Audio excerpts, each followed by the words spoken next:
Yo, what is going on, homies? It's your boy Stumped back from the OPTC video, and in today's video, diving back into Arena vs Reiju with two very easy to build, very successful teams that are both fast and gonna get the job done for you guys pretty much all in one turn and no stalling. So the first team utilizes Neko and Ino 6+ with a friend captain 6+ carrot. That's the team, those spots. Let's dive on in. Now, ideally, if you can find a level 5 or at least a level 3 friend captain carrot, it is going to help you out drastically, so that way you get her improved captain ability. However, you don't need her special, so you don't really need the level 5, you just really need level 3. As you guys saw at the start, there are no crazy supports on this team. You are literally just using stat boosters just to help you with a little bit of damage, but honestly, the damage isn't that necessary. Now, on stage 2, I took all of the orbs with Nami and Robin. Ideally, you want to try and get as many orbs as possible. Carrot increases the chance of landing on good matching orbs, so there's also that. But if you stockpile all those orbs, it is going to help you guys a little bit later down the line. However, it really doesn't matter that much. You can just stay as Robin or stay as Nami. Ideally, you want to start as Nami, and that's sort of why I switched anyway, but look, it all works out pretty hunky-dory. On stage 3, we come up against it's Niji and Yonji, the second and third sons of Germa. They have a damage limiter of 3 million, which is very annoying because you can only kill one on this stage unless you use something like Frankie, or you use Zoro, or you use Poison with Reiju, or Burn, or something like that.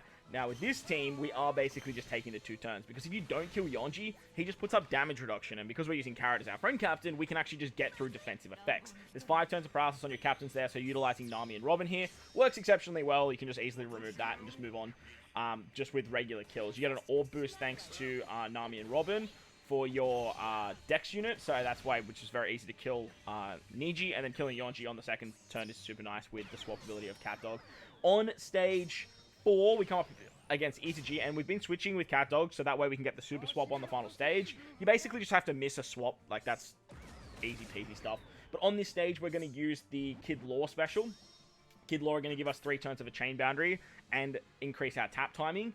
Or in tap bonuses. We get the pain debuff, so we are losing HP, but don't stress, you're not losing that much HP. As you guys can see here with bad tap timing, or tap order, we can easily kill. There's a perfect barrier and there's threshold, but Carrot just sort of gets around that nice and easily. On the final stage against Reiju, Reiju has 8 turns of resilience. She puts up damage reduction. She only lets you use 2 specials, but it's fine because we only need the 2 specials. We're going to super swap with CatDog, giving us the orb boost. We can then use their special to give us an attack boost and a color affinity boost. I don't think you need them to be leveled in rank 5 because they do all of that anyway with their 6+. And then we're going to use Sanji. Sanji actually gives you a clock buff where you actually take a bunch of damage on the next turn, but he gives himself a 3 times attack boost and a 3 times orb boost. Easy peasy kill here, because we have a orb buff, we have a color affinity buff, we have an attack boost, we have a chain boundary, we have chain shenanigans, and as you guys can see, we can get through the damage reduction thanks to Carrot as well, because we have been flying through this content. The end of turn damage from Kid Law easily takes out Reiju. Reiju revives with 1.2 million HP. She stuns your right-hand column, but thanks to Sanji and that damage, we can easily get around that. So, literally, on this turn, it's basically a free kill. Sanji can actually give you matching orbs as well, because you're now below 50% HP. So you can utilize Sanji's special to give you guys those matching orbs. If you switch with Robin and Nami, that's also going to help, but it really doesn't matter what type Nami and Robin are on the final stage, because all of your damage is coming from Sanji. Remember, he has that 3 times attack boost, he has that 3 times orb boost, and literally just with that, it's enough damage to kill Reiju here, which is just actually wild. So that was the first team, getting it done fairly fast with ignoring defenses with Carrot and getting the cooldowns from Cat Viper. Let's move on to an actual no-stall team now. And to do that, we're utilizing a friend captain, Frankie, with the Neko Inu combination. Now, we're not using Neko as our friend captain. We have Neko on the team, but we are using Inu as our captain. So that was the team. Those are the supports. You probably noticed there are none. Let's dive in. Now, the reason I don't have any supports on this team is because, just like the last team, there are no fancy supports. You can use any stat booster you like. Any stat boosters at all. The reason I have left my slots empty is because I have a lot of units at 150. All of this team is level 150, actually. And that's a lot of extra stats that these units are actually getting. So to add a stat booster on top of that, the damage would be so clear. But for you guys that might not have the crazy cotton candy investment, the 150 characters, I thought leaving stat boosting supports off would showcase a bit more of a realistic damage requirement for this particular stage. On stage 1, use the Dog Storm special. That gives you cooldowns, because he gets 5 turns of cooldown on stage 3 anyway, but really we don't really need his special for the rest of the run. We're just literally utilizing it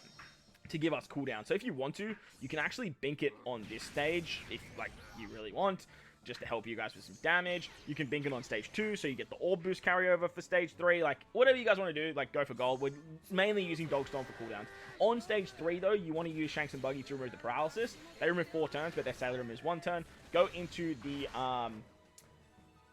general tanky form, and that way you can just get through the damage limiter. You don't have to worry about it. It works out pretty hunky-dory. On stage 4 against ECG, to get through the threshold, we are just basically using Dogstorm as our captain. We're going to use Cat Viper's special here, though, to give us an orb boost. And pretty much, just literally with the orb boost, it's free. Like, it's an easy kill. You just need 1 orb pretty much on your Dex characters. And if you get really, really unlucky, then, like, I'm sure that might be a problem. But remember, you can add supports to, like, give yourself orbs and stuff. And as you guys see, like, it's not a problem whatsoever. Remember, though, Cat Viper only boosts the orbs of Strength, Dex, and Quick, so the int orbs don't matter. However, you do get the clock buff for a carryover attack boost to the classes of Fighter, Slasher, Striker, and Shooter, and that's going to help us out on this final stage. On this final stage, we're going to use the Perona special. We're below 80% of our HP thanks to the Pain debuff and the Poison and all that sort of stuff, but we're still above 50% to allow Dogstorm to go through the damage reduction. As you guys can see, we are like just above the 50%, which is awesome. Utilizing Bullet for end of turn damage and utilizing Perona for a chain lock and a conditional boost. It's an easy kill here. Like it's free. It's so good. I attack with Bullet first because I don't think you need Bullet leveled in rank 5. You get base stats for himself, but I attack with him first just to show you guys like that really doesn't matter too much. On the revive though, we're going to use our Frankie special. Because we no-stall this, we still have the Pain debuff. That's going to give us a bunch of damage. We do get the additional damage debuff as well, so it's a lot more than what you see regularly. But Frankie, with the attack boost, is actually going to remove that stun. Remember, you can only attack with 4 units here. Be very, very careful who you tap with. As you can see with me, like, I just realized that halfway through, so I don't really attack with, like, the best units to use. But it was an easy kill in the end there. So there you guys go. That's going to wrap up the video. 2 very easy teams taking down the new arena. Very fast teams as well, but I hope you guys help you guys out. If it did, make sure to go down there, belt the like button, hit the subscribe button, do all that good stuff for me. Most importantly, wherever you guys are in this beautiful world, please remember to enjoy the rest of your day.